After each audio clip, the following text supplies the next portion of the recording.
Hello, and welcome to my meander for this week. If I were to step out of this room with my camera and point it into the family room, you would be amazed at what you would see.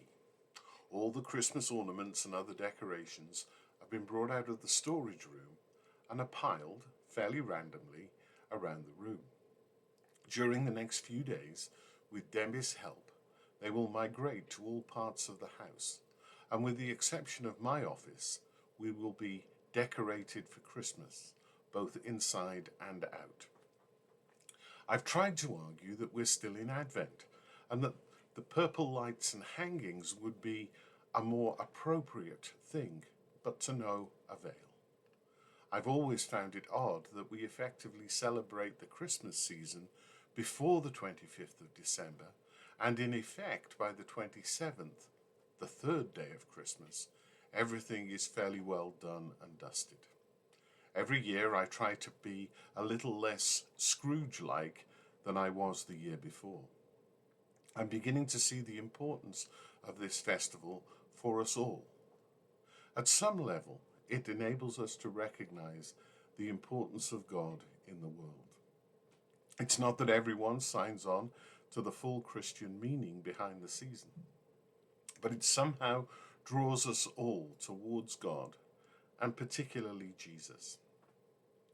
I want to point out three themes which emerge at this time of year. As I think I've mentioned before, Debbie and I try to walk 10,000 steps a day. The norm is that we go round our neighbourhood following a series of regular routes. After Remembrance Day, the change slowly begins. At first, there are one or two examples, and by now it's becoming a torrent. Christmas lights and decorations of all colours and shapes begin to appear outside people's homes.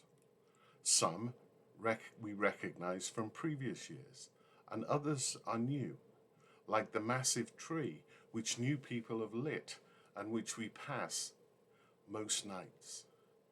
Generally, it's dark when we walk at this time of year, but the lights remind us that the light shines in the darkness, and the darkness has not overcome it. Though many may not know this, there is a craving in us to walk in the light. It's placed there by God, and we reach towards it. For most of us, we try to be a little more joyful during this season, and perhaps seek to spread some cheer.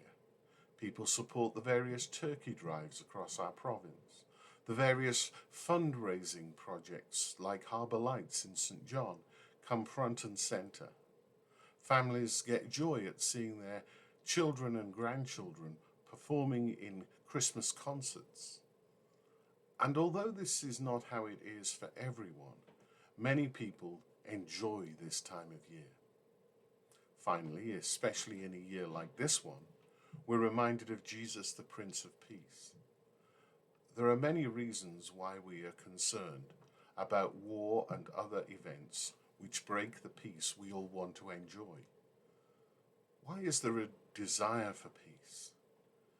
It's not really fear which drives us, though it plays its part. Rather, somewhere back in human memory, there's the sense that we were created for peace, not conflict. Each of these things, light, joy, and peace, point us to God and show that somewhere God's image in which we are made draws us to them. We find them in the Christ child, but he is often left on the edge of our approach to his birth and is not seen as the fulfillment of our desires. Once more, thank you for being here. God bless, and I hope to see you next time.